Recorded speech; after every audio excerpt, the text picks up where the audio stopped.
E fala galera, tudo bem com vocês? Eu sou o Bertil Kenjiro, sejam muito bem-vindos a mais um vídeo aqui do canal. E hoje eu trouxe um livro pra vocês que eu queria há muito tempo falar com vocês, porque é um livro que traz uma reflexão muito bacana, tá? Então o livro é O Jogo Infinito, do James Dashner, tá? Esse livro aqui, eu vi muita gente falando mal dele por conta de ser um livro que a história já tá muito repetitiva, por falar sobre games de realidade virtual e etc. Mas assim, vamos lá, eu vou contar a história um pouco pra vocês para que vocês entendam melhor e consigam definir a opinião de vocês, tá bom? Então aqui nós temos um mundo em que os jogos de realidade virtual eles já fazem parte da vida cotidiana das pessoas, né? Então existe um jogo chamado Virtunet, ou Sono, como eles chamam no livro, que é uma espécie de um jogo em que você fica totalmente imerso na realidade do jogo durante o tempo que você quiser jogar e etc. É um mundo virtual, eles têm de tudo lá, é como se fosse uma imitação do mundo real, só que lógico, quando se trata de virtual, então certas coisas são possíveis, né? Aqui nós vamos conhecer então a vida do Michael. Michael ele é um jogador muito habilidoso, inclusive ele é um jogador que ele é até um pouco hacker também, então certas vezes ele mexe no código do jogo para conseguir certas regalias e tal. Então o Michael ele tem dois amigos que ajudam ele nessa jornada de jogo, né, que é a Sarah e o Bryson. E no jogo começou a surgir um boato de que um hacker chamado Kane, ele tem feito coisas ilegais dentro desse jogo. Então algumas pessoas têm morrido no jogo, e só pra ficar claro, quando você morre dentro do jogo, você é desconectado do jogo e volta pra vida normal. As pessoas elas têm aparecido mortas porque a morte no jogo tem atingido uma parte do cérebro dessas pessoas, e aí a morte tem sido na vida real também. E quem tá provocando tudo isso é esse tal de Kane. As pessoas desconfiam que ele tem feito experiências com os jogadores, etc.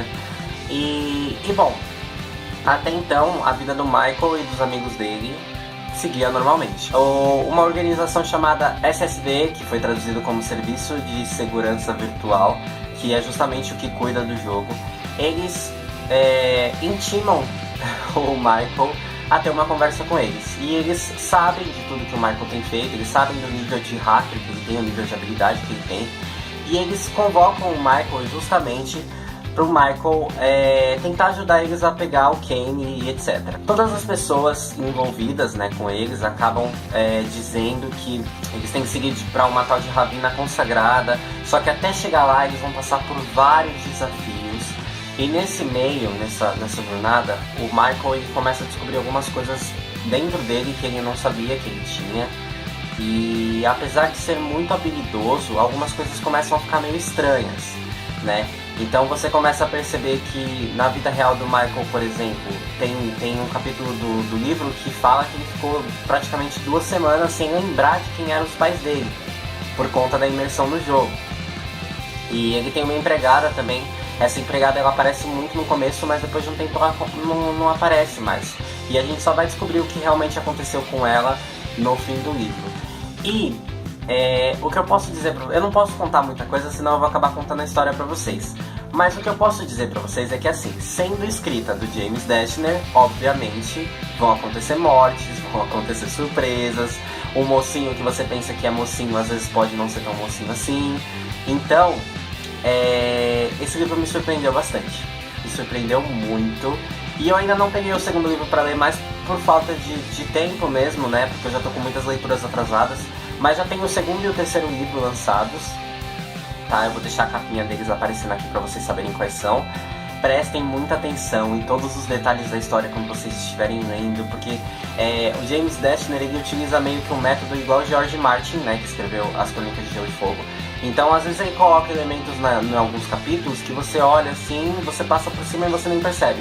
Lá na frente ele volta nesse mesmo detalhe que ele deu e ele começa a desenvolver isso. Então, muita atenção na hora de ler esse livro. E o que eu queria falar pra vocês a respeito dele é que assim, esse livro, pra quem gosta de animes e etc, existe um anime chamado Sword Art Online, muito conhecido.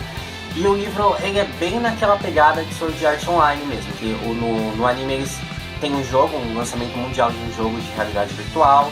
E aí tem o personagem principal, ele entra nesse jogo pra conseguir o prêmio final e etc.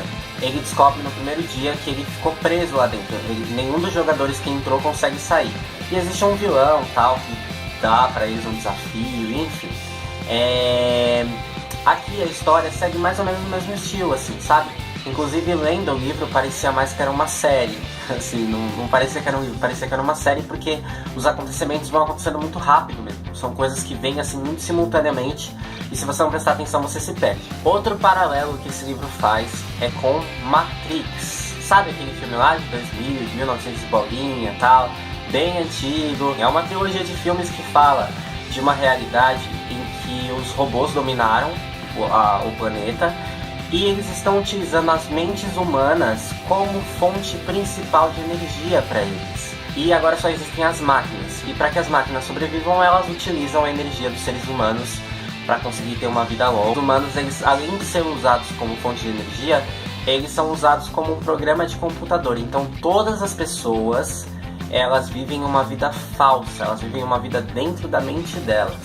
E esse jogo seguiu mais ou menos esse raciocínio. E aí entra a questão, né? Aquela velha questão de até onde vai a nossa liberdade, até onde a gente acha que a gente tem essa nossa liberdade. Esse livro aqui, O Jogo Infinito, ele mostra certos pontos de vista muito legal. Essa coisa de que durante a história o Michael não consegue perceber que ele estava sentindo falta da família dele.